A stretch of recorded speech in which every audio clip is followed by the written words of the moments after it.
Welcome to JP study. చూడండి, డిఎస్సికి సంబంధించి సోషల్లో ఇంపార్టెంట్ బిట్స్, భారత రాజ్యాంగం టాపిక్లోంచి ఇంపార్టెంట్ బిట్స్ ఒకసారి చూద్దాం. ఒక 50 బిట్స్ ఉన్నాయి.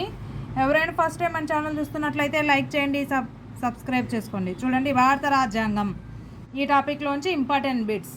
ప్రతి పౌరుని చట్టపరమైన బాధ్యత ఏంటిది? ప్రతి పౌరుని యొక్క బాధ్యత రాజ్యం పట్ల విధేయత కలిగి ఉండటం ప్రతి పౌరుని యొక్క చట్టపరమైన బాధ్యత. రాజ్యాంగ సభ అధ్యక్షుడు ఎవరు? రాజ్యాంగ సభ అధ్యక్షుడు రాజేంద్ర ప్రసాద్. రాజ్యాంగ ముసాయిదా కమిటీ చైర్మన్ ఎవరు? బిఆర్ అంబేద్కర్. రాజ్యాంగ ముసాయిదా కమిటీ చైర్మన్ బిఆర్ అంబేద్కర్. మన రాజ్యాంగాన్ని ఎప్పుడు ఆమోదించారు? 1949 నవంబర్ 26వ తేదీన మన రాజ్యాంగాన్ని ఆమోదించారు. ఇక రాజ్యాంగ ప్రవేశిక మన దేశాన్ని ఏ విధంగా ప్రకటించింది? రాజ్యాంగ ప్రవేశిక మన దేశాన్ని సామ్యవాద రాజ్యంగా ప్రకటించింది. ప్రస్తుత రాజ్యాంగం గుర్తించిన ప్రాథమిక హక్కులెన్ని? మన రాజ్యాంగం గుర్తించిన ప్రాథమిక హక్కులెన్ని చెప్పండి? 6.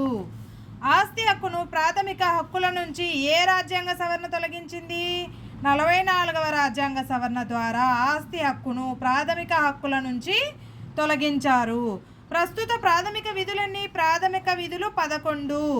భారత రాజ్యాంగ పరిషత్తు ఏర్పాటును మొదటగా ప్రతిపాదించింది ఏ కమిషన్? క్రిప్స్ కమిషన్. ఏది? భారత రాజ్యాంగ పరిషత్తు ఏర్పాటును మొదటగా ప్రతిపాదించింది ఏ కమిషను? క్రిప్స్ కమిషన్. ఇక రాజ్యాంగ పరిషత్తు మొదటి సమావేశం జరిగిన రోజు ఏది? రాజ్యాంగ పరిషత్తు మొదటి డిసెంబర్ 9, 1946. రాజ్యాంగ పరిషత్తు మొదటి సమావేశం జరిగిన రోజు. మన రాజ్యాంగం ఏ రోజు నుంచి అమల్లోకి వచ్చింది? మన రాజ్యాంగం ఏ రోజు నుంచి అమల్లోకి వచ్చింది? 1950 జనవరి 26 నుంచి అమల్లోకి వచ్చింది. సర్వసత్తాక దేశం అంటే ఏంటి? సర్వసత్తాక దేశం అంటే దేశ అంతరంగిక విషయాల్లో విదేశీ శక్తుల జోక్యం లేకుండా స్వతంత్రంగా వ్యవహరించే దేశాన్నే సర్వసత్తాక దేశం అంటారు. ఏంటి? సర్వసత్తాక దేశం అంటే దేశం యొక్క అంతరంగిక విషయాల్లో విదేశీ శక్తుల జోక్యం లేకుండా స్వతంత్రంగా వ్యవహరించే దేశాన్నే సర్వసత్తాక దేశం అంటారు. మన రాజ్యాంగం ప్రకారం నిజమైన అధికారం ఎవరికి ఉంటుంది? మన రాజ్యాంగం ప్రకారం నిజమైన అధికారం పార్లమెంటుకు ఉంటుంది.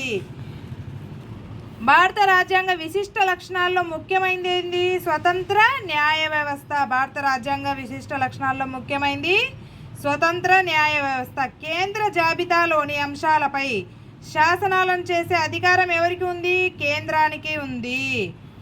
విద్యుత్తు, విద్య ఏ జాబితాలోని అంశాలు? ఇవి ఉమ్మడి జాబితాలోని అంశాలు.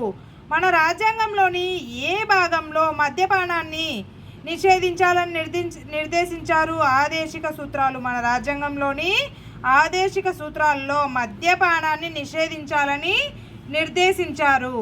మన రాజ్యాంగాన్ని రచించడానికి పట్టిన కాలం ఎంత? 2 సంవత్సరాల 11 నెలల 18 రోజులు మన రాజ్యాంగానికి రచించడానికి పట్టిన కాలం. 42వ రాజ్యాంగ సవరణ ద్వారా మన రాజ్యాంగంలో చేర్చినవి ఏవి? ప్రాథమిక విధులు ఏ రాజ్యాంగ సవరణ ద్వారా మన రాజ్యాంగంలో చేర్చారు? 42వ రాజ్యాంగ సవరణ ద్వారా. ప్రాథమిక హక్కుల్లో మొదటిది ఏది? ప్రాథమిక హక్కుల్లో మొదటిది సమానత్వపు హక్కు. సమాచార హక్కు చట్టం ఏ రోజు నుంచి అమల్లోకి వచ్చింది? సమాచార హక్కు చట్టం 2005 అక్టోబర్ 12 నుంచి అమల్లోకి వచ్చింది.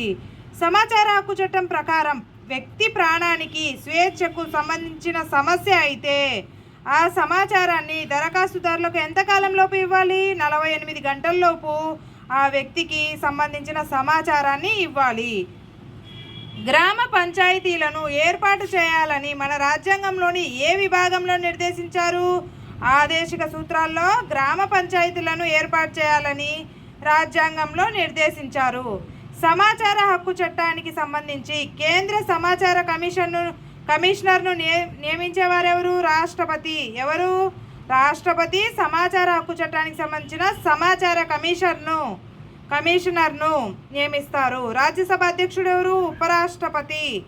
42వ రాజ్యాంగ సవరణను ఏ సంవత్సరంలో చేశారు? 1979లో. భారత రాజ్యాంగ అధిపతి ఎవరు? రాష్ట్రపతి. మిగతా బిట్స్ నెక్స్ట్ వీడియోలో చూద్దాం. Thank you for watching. Please like, share and subscribe.